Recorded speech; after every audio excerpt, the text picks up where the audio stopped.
La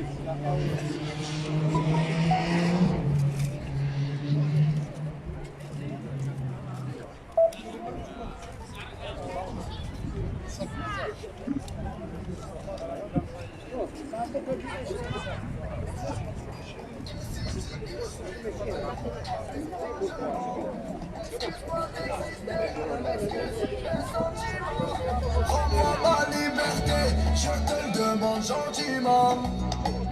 La liberté, la liberté, la liberté, c'est d'avance dans nos cœurs. La liberté, la liberté, la liberté, nous ça nous fait pas peur.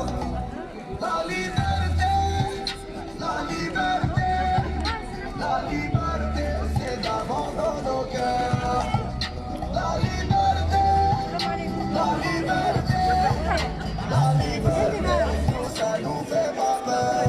Ils ont cru qu'on était morts, ils ont dit bande de balades. Ils ont cru qu'on avait peur de faire passer tout noir. Il n'y a plus personne que des photos, des mensonges, que des pensées qui nous rongent. Emmenez-moi là-bas. Oui, il n'y a plus personne là-bas. Il n'y a que le peuple. السلام عليكم، مساء الخير الزول. الوقفة 55 8 مارس، ومن يقول 8 مارس هو عيد المرأة العالمي. عيد المرأة الذي نحتفل به اليوم هو أمام مقر الأمم المتحدة في الحراك لتكريم المرأة الجزائرية في نضالها ضد الطغمة الحاكمة وضد الاستعمار بالأمس.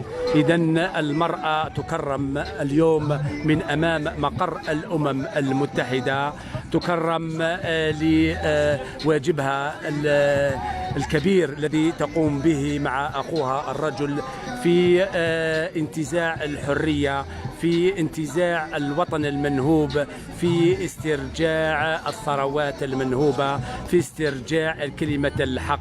نعم، المرأة الجزائرية نصف الرجل، نصف المجتمع، بدونها لا يمكن أن نبني وطننا الجزائر. نعم، الجزائر تبنيها المرأة، يبنيها النساء ويبنيها أخوها الرجل. اليوم في يومها العالمي للاحتفال بها تكرم من أمام مقر الأمم المتحدة دون أن ننسى دورها في الاستقلال. الجزائر بالأمس قامت بتحرير الوطن مع أخوها الرجل، واليوم ها هي مع أخوها الرجل في تحرير الوطن المنهوب من طرف العصابة. هي في الشارع، هي في المنزل، هي في العمل، هي في كل مكان، هي تناضل من أجل الحرية. فلا يمكن أن نتغاضى عن واجبها وعن دورها في هذا المجتمع وفي الوطن الغالي. إذن تحية إجلال وإكرام وتحية معزة للمرأة في الجزائر خاصة وفي العالم عموما. إذن المرأة تكرم وعلى دورها التي تقوم به أو قامت به من أجل الجزائر، من أجل الحرية، من أجل الاستقلال. Le progrès n'est pas dû au hasard. Voilà pourquoi le véhicule électrique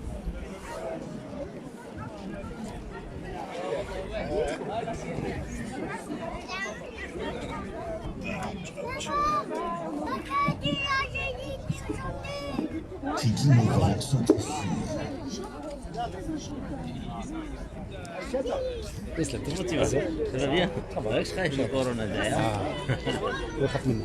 انا ما نخافش باسكو كاين ميساج هذاك اللي عندي كوفير وي ندخلوا في البوفوار خلاص.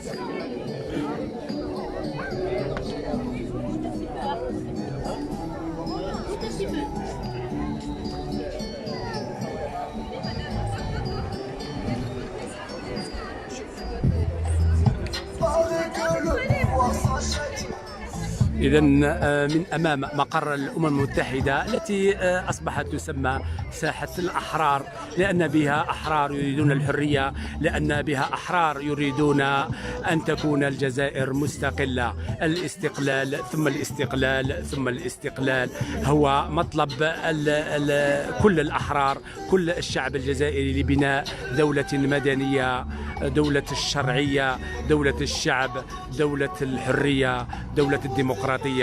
أما العسكر فهي لاضطهاد ونهب وحكم الاستغلال. Mes sentiments, et si je dis que je suis heureux avec toi, je mens. Excuse-moi d'exister, excuse mes sentiments. Rends-moi ma liberté, je te le demande gentiment. La liberté, la liberté, la liberté, c'est d'abord dans nos cœurs. La liberté, la liberté. La liberté, nous ça nous fait pas peur. La liberté, la liberté, la liberté, c'est d'abord dans nos cœurs. La liberté, la liberté, la liberté, nous ça nous fait pas peur. Ils ont cru qu'on était morts, ils ont dit bon t'es voilà. Ils ont cru qu'on avait peur de se passer tout noir. Il n'y a plus personne que des photos, des mensonges, que des pensées qui nous rongent. C'est bon, emmenez-moi là-bas.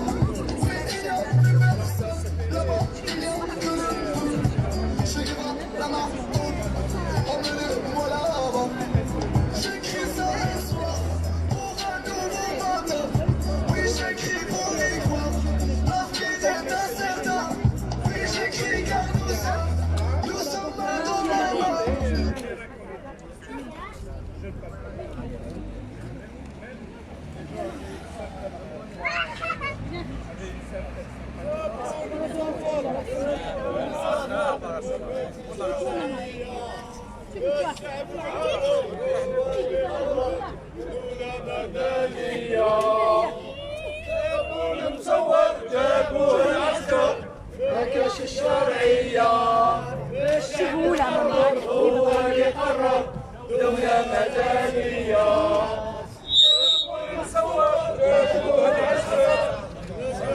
السلام عليكم أخوات. السلام عليكم أيها الأخوة والأخوات. ماذا بيا نقول لكم les dispositions de la police et les dispositions du département de la santé. Il est déconseillé de ramener les enfants. Les personnes plus de 65 ans, il est déconseillé qui participent aux manifestations. Il est déconseillé aux personnes malades de ne pas venir aux manifestations. Il est déconseillé aussi de se serrer la main. S'il vous plaît, nous devons respecter ces conditions au cas où la police m'en dit qu'ils vont annuler toutes les manifestations. Barakallahu fikum.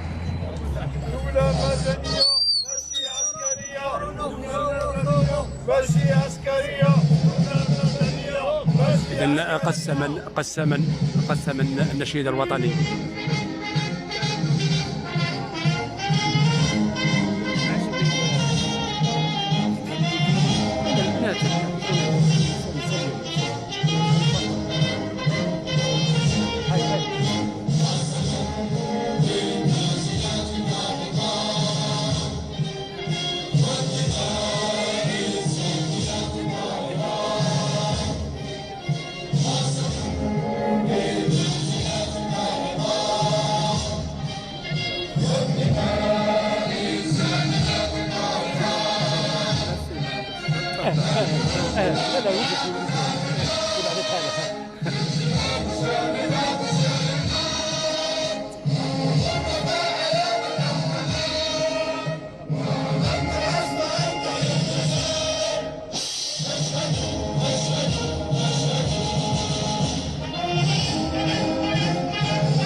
ماشي عسكرية دولة مدنية ماشي عسكرية ماشي عسكرية ماشي عسكرية يا علي ولادك ما هم حابسين يا علي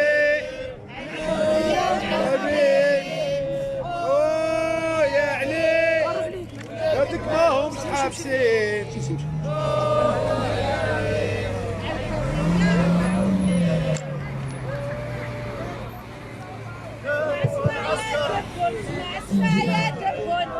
دولة مدنية اسمع يا ماشي عسكرية اسمع يا دبون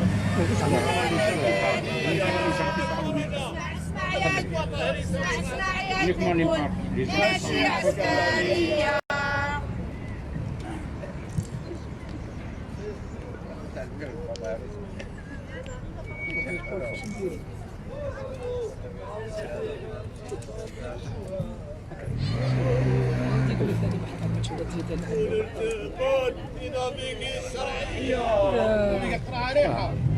Un, deux, un, deux.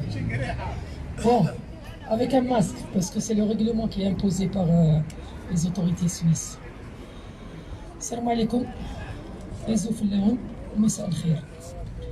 tout d'abord, je tiens à remercier la communauté algérienne établie en Suisse, plus précisément à Genève, pour l'accueil. Barakallahu fikum. Jazakumullahu khayran. Je tiens à souhaiter une bonne fête l'Eid al-Mar'a avec une tristesse quand on voit la femme algérienne, comment elle a été réprimée hier, tout le peuple algérien, entre autres la femme algérienne. Je ne suis pas très heureuse, mais ma'alish, il faut payer le prix. Merci de votre accueil. Puis l'objectif c'est quoi? الحراك يستمر. Je continue à parler français ولا نهضر بالجزائرية؟ ماشي بالعربية، بالجزائرية باش ما تخلطوناش. parce que كاين ناس ما يفهموش اللغة العربية اللي هي لغة القرآن، c'est-à-dire l'arabe littéraire. Maintenant les Algériens, normalement tous les Algériens comprennent اللهجة الجزائرية. Voilà، نهضر باللهجة الجزائرية. واش راه صاير في البلاد راكم شفتوه البارح. واش راح نقول لكم؟ البارح كنا نعرف كيفاش قدرت نوصل للجزائر مهما كلفني الامر. ليسونسيال حنا الحراك تاعنا يستمر. مطالبنا هي مكتوبه باللغه العربيه باللهجه الجزائريه. واش حبينا العداله. لا بروميير دي شوز هو رحيل العصابه، وكي يقول العصابه يقول لي جينيرو، وهذا ما راناش نمسوا بمؤسسه الجيش الوطني الشعبي، بالعكس نحن نحترموها، لكن الكمشه تاع لي جينيرو الشيوخ الرمبي هذوك اللي بقات لهم دوره ويموتوا. جي ريان كونتر لي جون لي فيو puisque je suis rentré déjà dans 3 mois j'aurai 50 ans. بصح هذوك اللي ما حبوش يطلقوا الحكم، هذوك من 75 سنه الفوق، هذوك حنا يا هما يا حنا. وحنا قررنا بلي الشعب الجزائري باسكو حنا اون ايكود كونتينيتي، حنا استمراريه لما راه في البلاد. لذلك نقولوا للناس ما كان حتى واحد اللي يمثلنا، وما دام المعتقلين الراي لي ديتوني دوبينيون راهم في الحبس، ils sont à la prison, donc on veut rien négocier si ce n'est négocier leur départ. حنا لا تفاهمنا مع العصابه باش نقول لهم كيفاش تروحوا برك، ماشي تجيو vous imposer votre point de vue ولا vous nous imposer الحكومه تاعكم ولا. حنا خلاص حنا مشارير ما كاش. حنا قررنا باللي الجزائر لازم تتحرر، باسكو على بالكم باللي الاستقلال الداخلي ديناه بصح الاستقلال الخارجي ما ديناش. دونك لذلك لا كونتينيتي ان شاء الله، ولازم كل الشعب الجزائري يتحد مهما كانت الاختلافات تاعنا الايديولوجيه. سورتو راهم يلعبونا على لو بوان تاع الايديولوجيه. لا ديرنيير كارت تاع الغوفرنمون سي كوا؟ سي ليديولوجي. هذاك اتي، وهذاك قبايلي، وهذاك اسلاميست، وهذاك ما على باليش يعبد. هذا ما يهمناش، حنا كل واحد بينه وبين مولاه. حنا تهمنا الجزائر ويهمنا المستقبل تاع الجزائر، وقرر الشعب الجزائري باللي تروحوا، يعني تروحوا، ما كان حتى نيغوسياسيون. فوالا. Merci encore et je laisse la parole aux autres parce que moi je pars souvent là.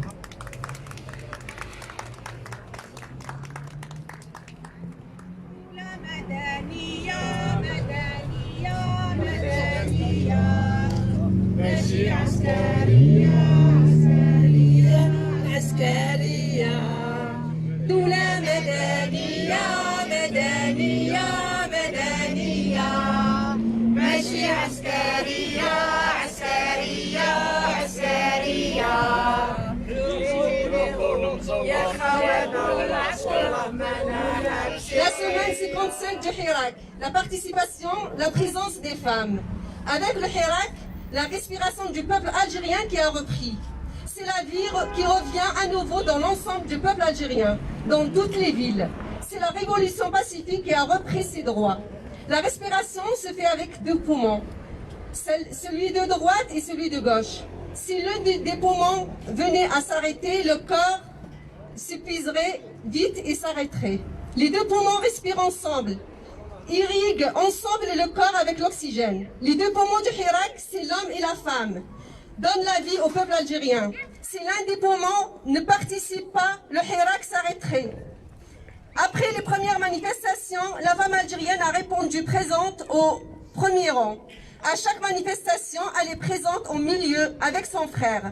Comme son frère, elle a été mise en prison. Elle a été arrêtée. Elle a été insultée par le pouvoir militaire. Car les généraux dictateurs ne font pas la différence entre femmes et hommes, entre Kabyles, Arabes, Amazir, ni la différence entre un musulman et un laïc. Face au pouvoir, tous sont des ennemis. Alors face au pouvoir militaire et contre lui, nous sommes unis, comme tous ensemble, main dans la main, cœur avec cœur, hommes et femmes ensemble, Arabes, Temazir, Arbi, Shawi, Mzabi, riches, pauvres, ils ne nous diviseront pas.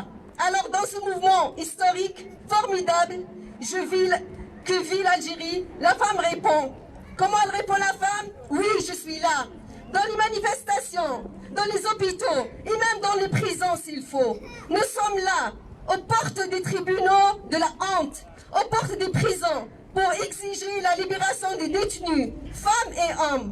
Je suis là, avec mon esprit, avec mon corps, avec mes yoyous, avec mes affiches, avec mes slogans et surtout avec ma détermination pour l'indépendance de mon Algérie, du peuple algérien. La dignité de l'homme algérien, c'est aussi la mienne. Son combat est aussi le mien, moi, femme algérienne. Et ma soif de liberté, c'est aussi la soif de liberté de l'homme. Mon avenir meilleur, c'est aussi le sien. C'est lui de nous tous, de notre terre, de notre pays. Ma participation en tant que femme voilée au pas est éclatante, et ceci dès les premiers jours de cette formidable protestation algérienne.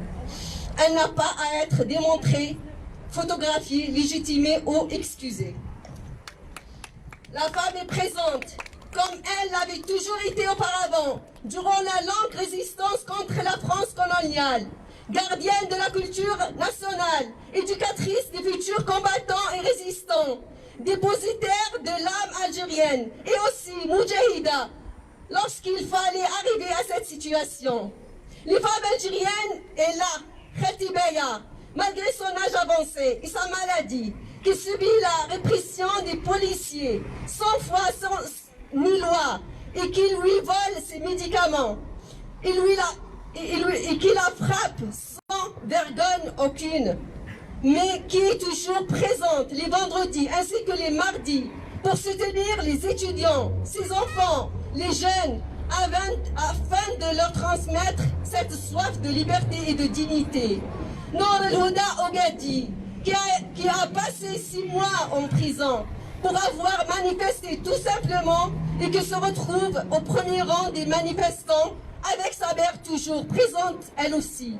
La prison n'ayant pas pu éteindre sa conviction en une Algérie libre. Samira Missoussi, qui a aussi passé 6 mois en prison pour avoir élevé l'emblème culturel amazigh et qui est allée de Bouira jusqu'à Tlemcen pour soutenir sa sœur Nour El-Houda.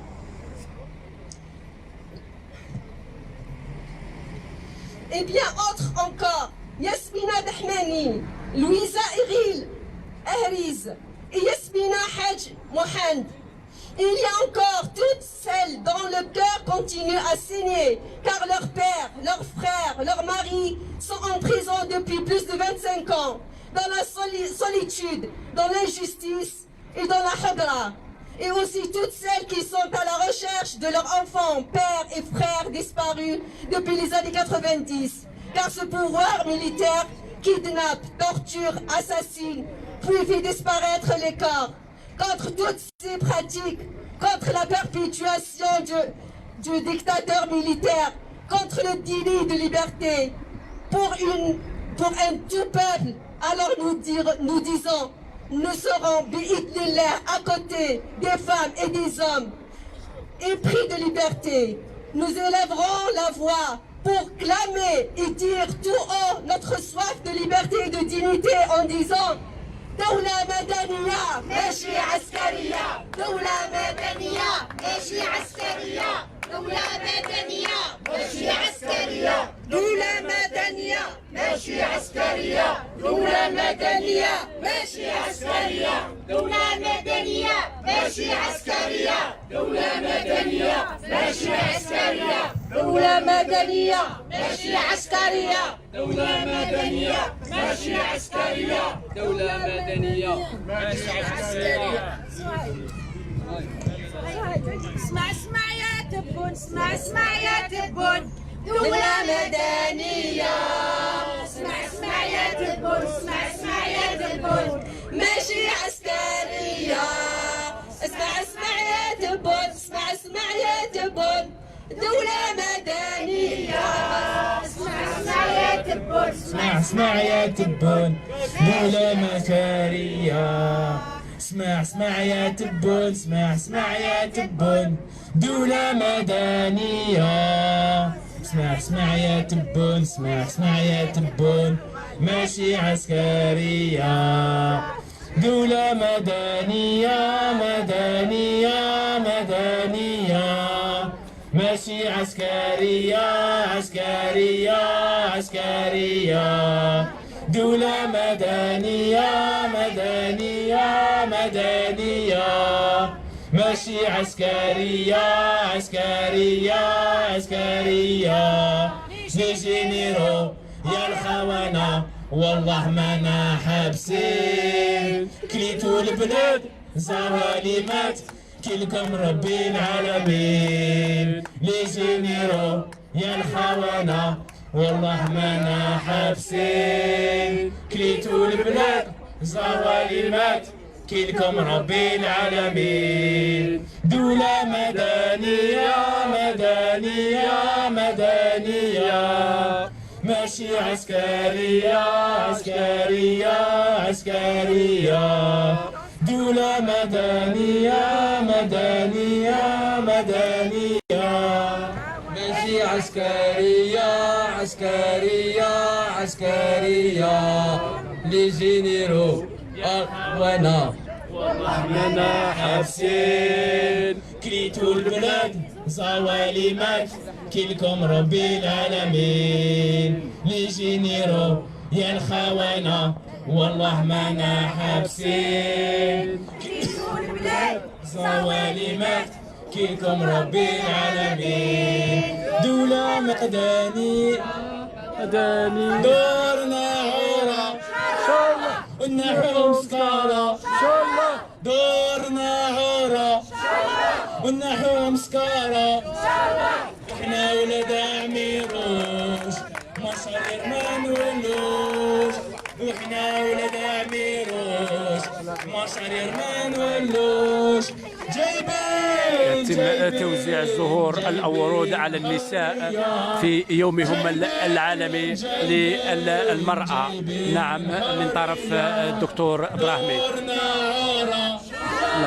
والنحو مسكارة دورنا عورة والنحو مسكارة وحنا ولاد عميروش مشعل ما نولوش وحنا ولاد عميروش مشعل ما نولوش جايبين جايبين جايبين الحرية جايبين جايبين جايبين الحرية دولة ولاد الحرام دولة ولاد الحرام دولة ولاد الحرام دولة ولاد الحرام دولة ولاد الحرام دولة ولاد الحرام دولة ولاد الحرام دولة ولاد الحرام دولة ولاد الحرام يسقط النظام دولة ولاد الحرام يسقط النظام دولة ولاد الحرام يسقط النظام دولة ولاد الحرام يسقط النظام دولة ولاد الحرام يسقط النظام دولة ولاد الحرام يسقط النظام دولة ولاد الحرام يسقط النظام دولة ولاد الحرام يسقط النظام دولة ولاد الحرام يسقط النظام دولة ولاد الحرام يسقط النظام دولة ولاد الحرام يسقط النظام دولة ولاد الحرام يسقط النظام دولة ولاد الحرام يسقط النظام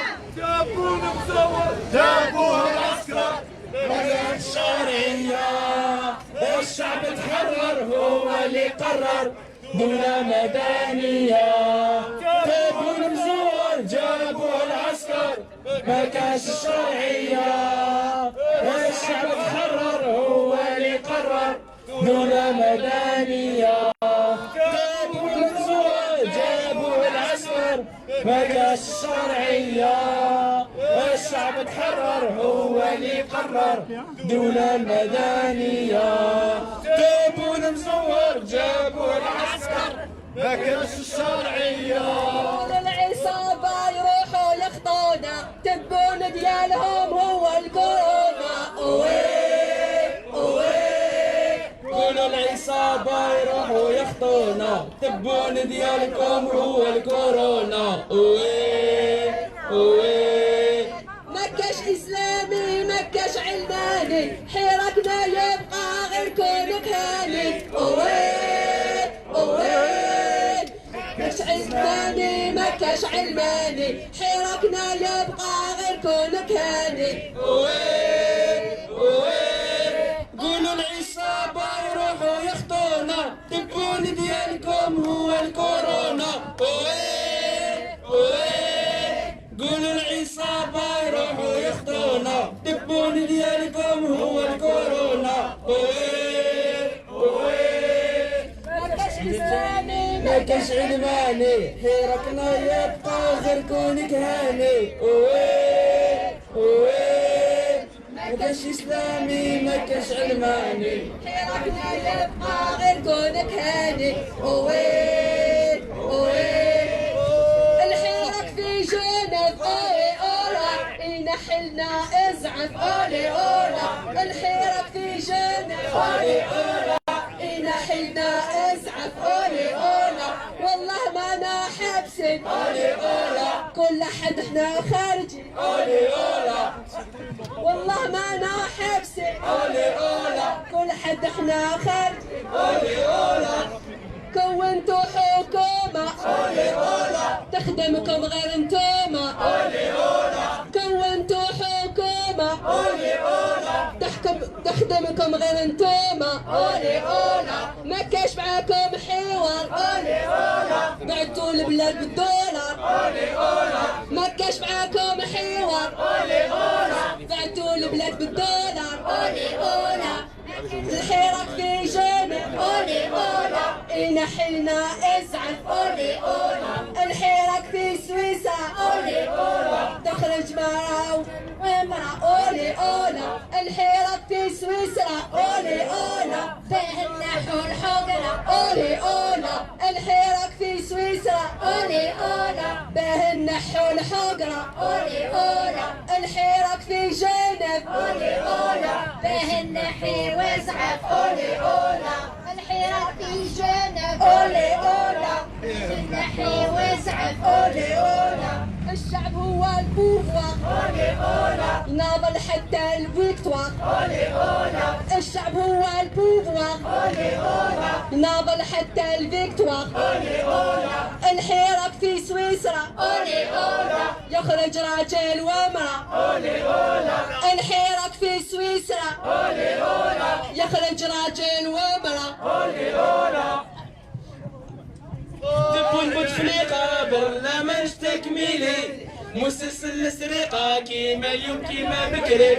هما ياكلوا البترول والسيلون الصوالي هما ياكلوا البترول بطاطا للصوالي تبون بوتفليقة برنامج تكميلي مسلسل السرقة كيما اليوم كيما بكري هما ياكلوا البترول بطاطا للصوالي هما ياكلوا البترول بطاطا للصوالي اسمه شرعي هنا ولا في الجي طورت تركب الانهار في جنيف ولا في الجي فهمونا قاع الجناس هذا السيستم ما يفهم شي فهمونا قاع الجناس هذا السيستم ما يفهم شي اليوم توحدنا يا عصابة الفتنة قبيلي عربي شاوي ما يهمنيش انا جزائري امنيتي الحرية والدولة المدنية امنيتي الحرية والدولة المدنية وكل جمهورية محكمة سيد محمد تبقى تاريخي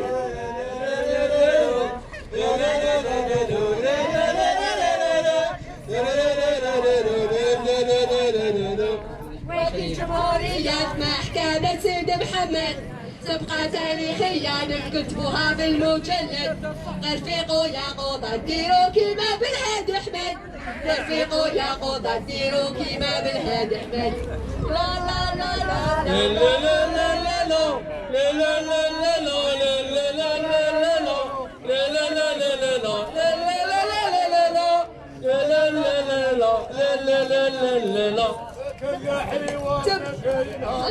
تبون البوتفليقة برنامج تكميلي مسلسل السرقة كيما اليوم كيما بكري هما ياكلوا البترول ويسيلون الزوالي هما ياكلوا البترول ويسيلون الزوالي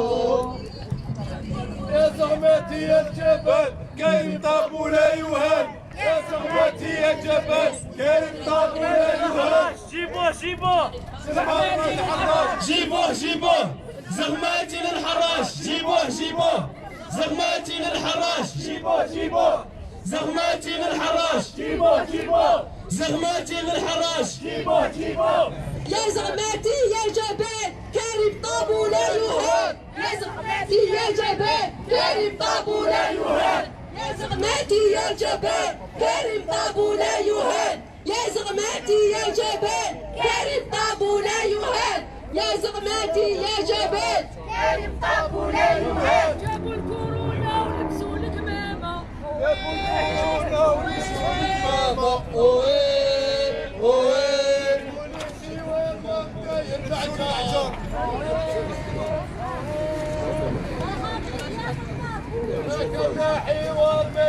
محاضرة قولوا راية سيدي عالصحراء ما كاش لا حوار ما كاش الهضرة جابوا لنا رايس في الصحراء ما كاش لا حوار ما كاش الهضرة جابوا لنا رايس يبيع الصبرة ما كاش لا حوار ما كاش الهضرة جابوا لنا رايس يبيع الصحراء ونكملوا فيها غير بالسلمية وناحوا العسكر من مرادية ونكملوا فيها غير بالسلمية وناحوا العسكر من مرادية ونكملوا فيها غير بالسلمية وناحوا العسكر من مرادية ونكملوا فيها غير بالسلمية وناحوا العسكر من مرادية ما تخوفوناش بالعشرية وإحنا رباتنا الميزيرية ما تخوفوناش بالعشرية وإحنا رباتنا الميزيرية ما تخوفوناش بالعشرية وإحنا رباتنا الميزيرية ما تخوفوناش بالعشرية وإحنا رباتنا الميزيرية ونلعقوك حتى ما يستعد بوتفليقة يا الرخيص ساعات الفجر ما جاني نوم راني نكونسومي غير بشوية شكون السما وشكون النوم ملي دار المعيشة ساعات الفجر وما جاني نوم راني نكونسومي غير بشوية شكون السما وشكون اللوم ملي دار المعيشة في الأولى نقولوا جازت توهنا بالعشرية في الثانية الحكاية بانت مرادية في الثالثة الكوبية ماتت ما زالت القضية في الرابعة البلاد شيانت بالمصالح الشخصية ساعات الفجر وما جاني نوم راني كونسومي بشوية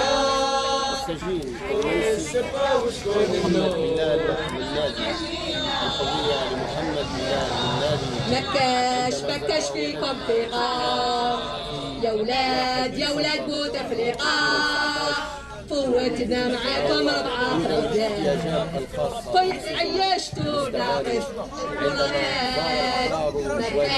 مكاش فيكم ثقة يا ولاد بوتفليقة جوزنا معاكم 4 رجال عيشتوا ناقص الخرافات قلتوا لنا كان الإرهاب الشعب غلق عليه الباب كملتوا الخدمة بالذات وسرقتوا قاع المليارات قلتوا لنا كاين الارهاب الشعب غلق عليه الباب كملتوا الخدمة بالذات وسرقتوا قاع المليارات ما كاش فيكم ثقة يا ولاد بوتفليقة جوزنا معاكم 4 رجال عيشتونا غير في الخرافات حبيتوا تفوزوا ال5 الشعب باقي يا ولاد فرنسا في 22 فبراير الحق الانحراف خلى العالم حياة حبيتوا تجوزوا ال5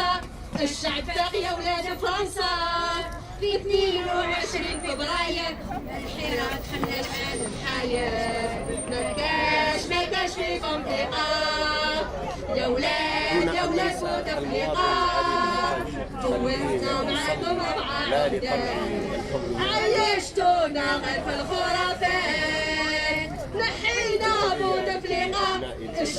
كشف الحقيقة حطيتوا العصابة في الحبس في بالكم الحيرة يحبس نحيتوا بوتفليقة الشعب كشف الحقيقة حطيتوا العصابة في الحبس في بالكم الحيرة يحبس ما كاش فيكم ثقة يا ولاد بوتفليقة جوزنا معاكم 4 عهدات عيشتونا غير في الخرافات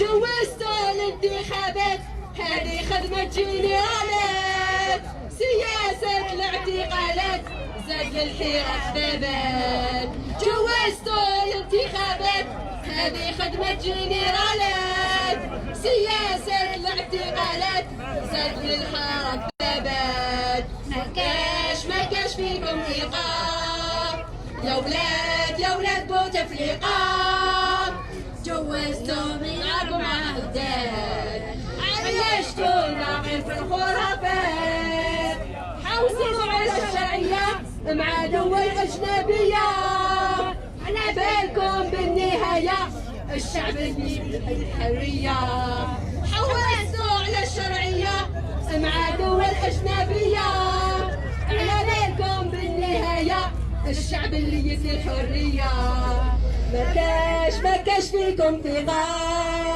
يا ولاد بوتفليقة جوزنا معاكم 4 عهدات عيشتونا غير في الخرافات عيشتونا غير في الخرافات عيشتونا غير في الخرافات 1 2 3 فيفا الجيري تكون مصور ماشي شرعي 1 2 3 فيفا الجيري تكون مصور ماشي شرعي 1 2 3 فيفا الجيري تكون مصور ماشي شرعي 1 2 3 فيفا الجيري تكون مصور ماشي شرعي 1 2 3 تكون مصور ماشي شرعي 1 2 3 فيفا الجيري تبون مصور ماشي شرعي 1 2 3 فيفا الجيري تبون مصور ماشي شرعي 1 2 3 فيفا الجيري تبون مصور ماشي شرعي 1 2 3 فيفا الجيري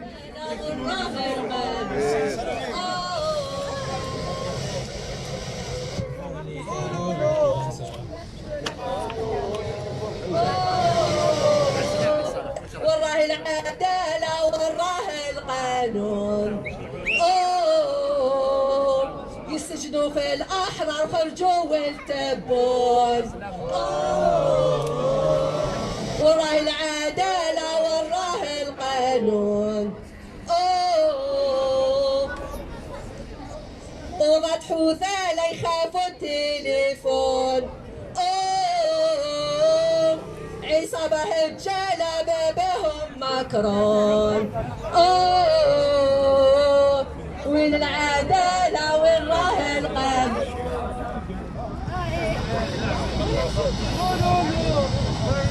استقلال استقلال استقلال استقلال استقلال استقلال استقلال استقلال استقلال استقلال استقلال استقلال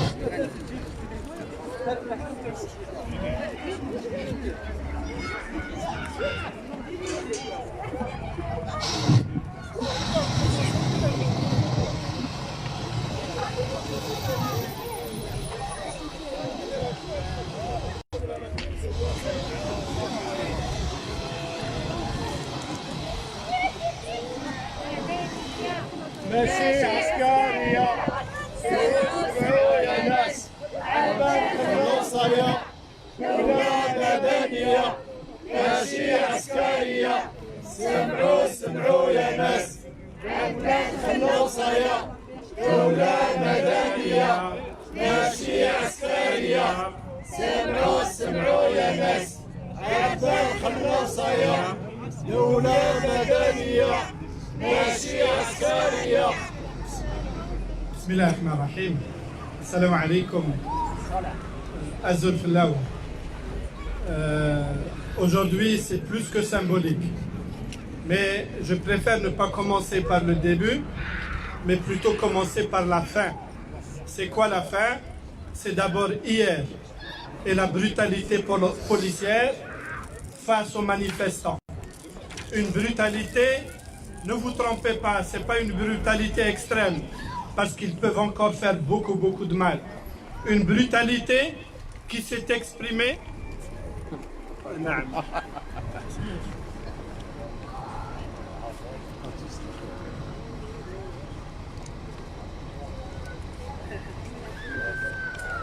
Une brutalité qui s'est exprimée pour rien du tout. Parce que le peuple veut encore faire pression sur ce régime corrompu, sur ce régime militaire. Le peuple veut encore faire pression. Et nous irons encore de plus en plus crescendo. Et c'est ça dont a peur le régime algérien. Hier, c'est une facette seulement de la brutalité de ce général sanguinaire qui a été montré, ce général sanguinaire qui a conduit l'une des pires et sanglantes répressions dans la région de Bouira dans les années 90. Voilà, ça c'est le premier pas de ce général qui a été appelé à la rescousse de Tebboune afin de le conseiller sur les affaires de sécurité. Voilà le résultat hier. Hier, oui, comme l'a dit notre sœur Nassima, hier, les femmes étaient aussi présentes, et en grand nombre. Comme toujours, elles ont été présentes au milieu de la foule, mais aussi sur les bords de la foule, mais aussi au devant de la foule. La femme a été présente, effectivement. Et elle a été aussi maltraitée. Elle a été aussi maltraitée. Peut-être certains d'entre vous et certains d'entre vous, vous avez vu l'image de cette femme jetée par terre devant cet homme qui ne mérite pas le titre d'homme. ماهوش راجل هذا الذي يتعدى على المرأة ماهوش راجل ما عندوش غرام رجولة. Un autre aussi a dit à une autre femme تسكتي ولا نجي نعريك. Voilà la véritable face de ce régime répressif, de ce régime qui ne respecte rien du tout. Voilà hier. Là, on va continuer, Inch'Allah.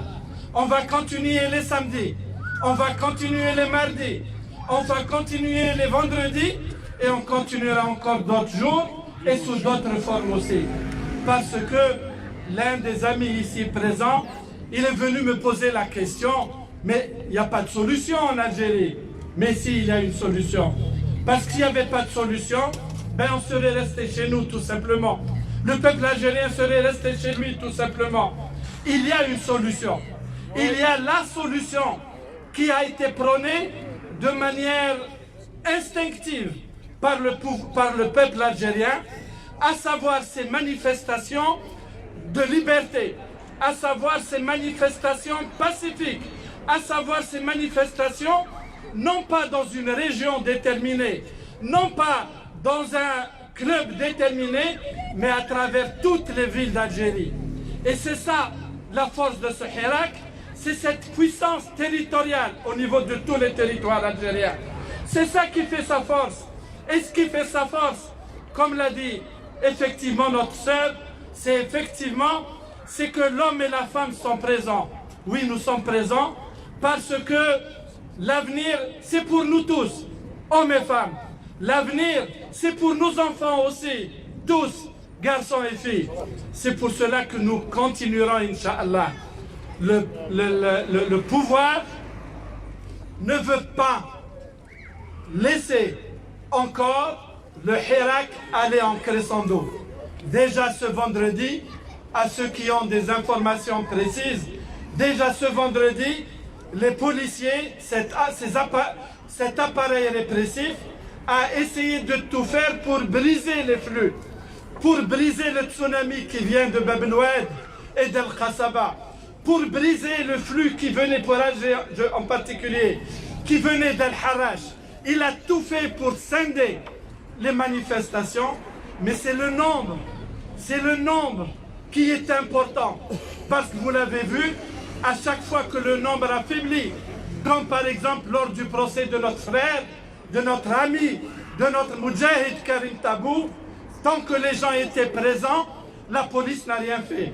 Mais à partir de minuit, lorsque le nombre a diminué, à nouveau ils se sont abattus avec toute la brutalité qu'on leur connaît sur ceux qui sont restés. La force du Hirak, c'est ce nombre-là. C'est cette diversité linguistique, cette diversité régionale. C'est ça qui fait la force du Hirak. C'est pour cela que nous allons continuer, Inch'Allah. Le frère Lamine m'a dit, il n'y a pas de solution. Si, il y a une solution. La solution, c'est ce Hirak qui est en train de conscientiser tout le monde. Mais c'est aussi cette brutalité qui vient du pouvoir, parce que celui qui pensait un instant, qui avait pensé que le pouvoir a changé du fait que Bouteflika est parti et que Tebboune l'a remplacé, ils ont pensé, mais laissez-lui un peu de temps, laissez-lui un peu les opportunités pour qu'il puisse changer le régime. Mais le régime n'a pas changé. Que ce soit Bouteflika ou que ce soit un autre, le régime en lui-même n'a pas changé. Voilà la réalité. Et c'est pour ça que la solution est entre les mains du peuple algérien. Il est en train de se lever tous les jours. Et bien tous les jours on se lèvera. On continuera encore. On essayera de rameuter vers nous, de faire revenir vers nous les indécis, ceux qui ne savent pas quoi dire, quoi faire. On va essayer d'avoir le maximum. Il faut bien sûr savoir que l'on ne pourra jamais avoir tout le peuple algérien avec ce Hirak. Mais même durant la présence de la France coloniale en Algérie, ben, il y avait toujours des vendus, il y avait toujours des indécis. Ces indécis qu'on a essayé de nous vendre dans un film que certains peut-être d'entre vous ont vu, lorsqu'un papa, sa fille elle lui dit au papa, durant la guerre de libération, est-ce que tu étais Moudjahid? Il lui dit non, je n'étais pas Moudjahid et je n'étais pas billet, j'étais normal. Non, la normalité, ça n'est pas ça. Ça c'est le khobzisme. Ça c'est le khobzisme. La normalité, c'est de sentir la douleur du peuple algérien. C'est de vivre sa respiration, la normalité. La normalité, c'est que même si tu as toi des conditions meilleures de vie que les autres n'ont pas, si toi tu as suffisamment de fortune, tu as suffisamment de pistons pour sortir et rentrer, eh bien la normalité, c'est de respirer comme ce peuple algérien. C'est de vivre comment sa dignité elle est bafouée depuis plus de 50 ans. C'est ça la normalité. Et donc, pour nous, il est important de ramener vers nous encore ces indécis. Et même ceux qui se sont trompés de route, ne serait-ce que quelques temps, quelques semaines, quelques mois, le défi pour nous, c'est de les ramener vers nous afin de continuer le combat. Le régime algérien, il ne peut pas vivre longtemps sous l'effet de cette pression populaire, parce que tout est arrêté en Algérie. Tout est arrêté en Algérie. Il peut vendre ce qu'il veut aux Émirats. Il peut donner ce qu'il veut à l'Arabie Saoudite. Il peut donner ce qu'il veut à la France et aux autres pays, mais il ne pourra jamais vendre le peuple algérien. Ce peuple algérien est digne, il ne se vendra pas au plus offrant. Et c'est ça, et ce sont ces pas-là que nous devons faire pour que le régime tombe, Inch'Allah. Le régime ne pourra pas survivre encore parce que l'Algérie est à l'arrêt. Ne vous trompez pas, les gens vont travailler, mais c'est juste le fait d'être présent. Les gens ne travaillent pas, les gens ne fournissent pas de travail. Or, un pays ne peut vivre que si le peuple se met au travail. Le peuple ne se mettra au travail que s'il y a cette confiance en le gouvernant, que s'il y a cette confiance en ceux qui dirigent les pays. Pour l'instant, il n'y a pas de confiance. Personne ne leur fait confiance. même leurs plus proches amis, même les prédateurs qui ont volé l'Algérie, même ceux-là ne leur font pas confiance. Et c'est pour cela, oui mon frère, oui ma soeur, on doit continuer tous ensemble, Inch'Allah. Bien sûr, on n'a pas besoin de montrer les photos de nos sœurs, de nos mères, de nos filles qui sont présentes. On n'a pas besoin de montrer ces photos-là, parce que la femme, elle est présente, oui. Elle n'a pas à démontrer sa présence qui est nécessaire pour la vie de l'Algérie. La femme est présente, et ça c'est vraiment, je l'ai dit auparavant, la présence de la femme dès le début, wallahi, c'est un signe de très bons augures pour le peuple algérien, pour l'Algérie. Parce que c'est une véritable révolution qui se passe. Il ne s'agit pas seulement des marches populaires, non, c'est un changement de mentalité, c'est un changement de la culture qui est en train de s'opérer semaine après semaine. Semaine après semaine, les gens prennent conscience de l'état dans lequel nous vivions et comment nous pouvons, Inch'Allah, avec l'aide de Dieu, comment nous pouvons nous libérer de cela. Personne ne nous trompera. Personne ne nous trompera. Parce que il y a toujours des gens qui rôdent autour de cette révolution. Il y a toujours des gens qui rôdent et qui essayent de voler cette révolution. Sinon, ils essayent de surfer sur cette révolution. Wallahi, notre mémoire n'est pas courte. Wallah, on connaît ceux qui ont été avec Nedam. Wallah, on connaît ceux qui ont voulu nous tromper. Wallah, on connaît ceux qui ont bu, ceux qui ont mangé avec ce régime. On ne les oubliera pas de sitôt. C'est pour cela que je n'ai pas à remercier mes sœurs d'être là. Je ne vous remercie pas parce que c'est normal que vous soyez là. C'est normal. Que serons-nous sans vous? Qu'est-ce que l'on est sans vous? Et qu'est-ce que vous serez sans nous? Rien. Nous sommes tous ensemble, Inch'Allah. Tous ensemble. Jusqu'à la révolution, jusqu'à la fin de la révolution. ودولة مدنية ماشي عسكرية. دولة مدنية ماشي عسكرية. دولة مدنية. دولة مدنية ماشي عسكرية. دولة مدنية ماشي عسكرية. دولة مدنية ماشي عسكرية. دولة مدنية ماشي عسكرية. دولة مدنية ماشي عسكرية. دولة مدنية ماشي عسكرية. دولة مدنية ماشي عسكرية. كلمة لأخينا غاني مهدي يحضر معنا اليوم. بسم الله الرحمن الرحيم. السلام عليكم ورحمة الله جميعا. أزول سليم.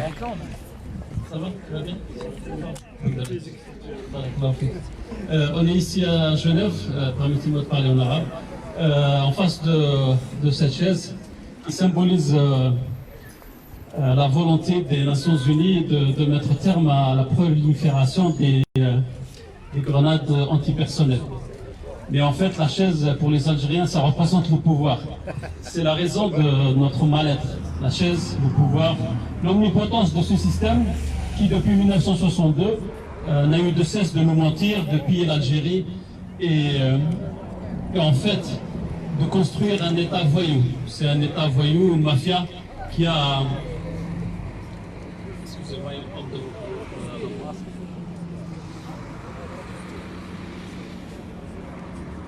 un État voyou, bien sûr, là on est en face des Nations Unies. C'est des nations qui, en fait, se sont réunies, ça on les appelle les Nations Unies, pour défendre les droits de la femme et les droits de l'homme et les droits des enfants. Et dans leur constitution, il y a Hadi el-Bounout. Dans la constitution algérienne, on a les Kabound, l'islam ou Dinu Dawla. Il y a aussi la constitution algérienne qui stipule que l'arabe et la langue amazigh sont deux langues de l'État algérien et du peuple algérien. Donc un jeune Algérien ou une jeune Algérienne, lorsqu'elle sort avec un étendard amazigh, ils sont emprisonnés comme l'a été plusieurs jeunes hier à Alger. La femme algérienne, qui doit être respectée dans notre religion, puisque la constitution algérienne stipule aussi que l'islam c'est la religion de l'État. Et le prophète sallallahu alayhi wa sallam, il a dit « Khayrukum khayrukum li ahli wa ana khayrukum li ahli ». des femmes et des jeunes filles et des vieilles dames ont été agressées hier à Alger et dans plusieurs villes algériennes, simplement parce qu'elles sont sorties dans la rue pour dénoncer ce système mafieux, pour dénoncer l'illégitimité de ce gouvernement et l'illégitimité de ce président. Mais ils ont fini en poste, il y a des jeunes qui ont fini ensanglantés, et c'est la raison pour laquelle nous sommes ici présents, pour envoyer ce message de soutien et de force aux Algériens et aux hirakistes en Algérie, pour leur dire que nous sommes tous unis. L'union doit être notre force. L'union et la non-violence doivent être les piliers de la révolution algérienne. L'union et la non-violence. Ce système-là a utilisé plusieurs parades pour détruire le Hirak. Il a essayé de l'infiltrer, il a essayé d'immiscer ces hommes de main à l'intérieur de ce Hirak dans toutes les villes d'Algérie, mais en vain. La jeunesse algérienne a ouvert les yeux sur quelque chose de nouveau qu'on appelle la liberté, la démocratie, et comme se passe ici en Suisse, ce petit pays où il y a 26 cantons et 2 demi-cantons, ces jeunes Algériennes veulent aussi établir un état de droit en Algérie. C'est la raison même du Hirak, c'est le refus simple de ce système qui est involontairement ou volontairement au pouvoir depuis 1962 et grâce surtout au mutisme des Nations Unies. Les Nations Unies, les pays qui détiennent les rouages du pouvoir en Algérie, puisque la France, les États-Unis, la Grande-Bretagne, s'il n'y avait pas ces intérêts-là, ils auraient depuis belle lurette parlé du Hirak. Mais ils n'en parlent pas. Pourquoi? Parce que leurs intérêts passent devant la volonté du peuple algérien. Et il faut pour cela que nous dénoncions cet état de fait et que nous soyons unis dans la défense de tous les jeunes Algériens qui croupissent actuellement dans les geôles algériennes. C'est très bien de voir des dizaines et des dizaines d'avocats défendre des porte-voix de la révolution algérienne, des porte-voix du Hirak algérien, c'est très très bien, mais il faut aussi qu'on se mette tous d'accord sur le fait de défendre tous les Algériens et Algériennes qui n'ont pas d'avocats actuellement en Algérie. Il y a des dizaines de jeunes qui sont en prison dans plusieurs villes du sud en Algérie, mais personne n'en parle. Il y a beaucoup de prisonniers qui n'ont pas d'avocats. Donc, l'un des rôles premiers qui doit être le nôtre, c'est justement de créer un fonds pour subvenir aux besoins des familles de ces gens qui ont été condamnés. Ils ne sont pas en attente de jugement, ils ont été condamnés pour 12 et 16 et 24 mois. Donc leurs familles respectives vont rester pendant presque 2 ans sans le sou et sans subvenir à leurs besoins. Donc je fais un appel ici solennel à tous les Algériens pour créer un fonds pour subvenir aux besoins de ces prisonniers et de leurs familles. Allahu Akbar wa tahiyya al-Jazair.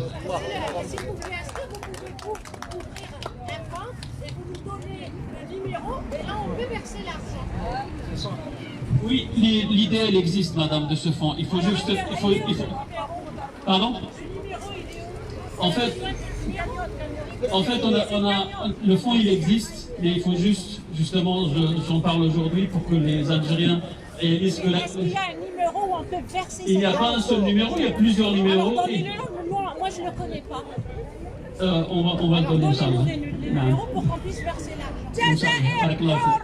ديمقراطية جزائر حرة ديمقراطية جزائر حرة ديمقراطية جزائر حرة ديمقراطية بصح يرجع هذه العصابة هي دولة مدنية ماشي عسكرية دولة مدنية ماشي عسكرية دولة مدنية ماشي عسكرية دولة مدنية ماشي عسكرية دولة مدنية ماشي عسكرية دولة مدنية ماشي عسكرية دولة مدنية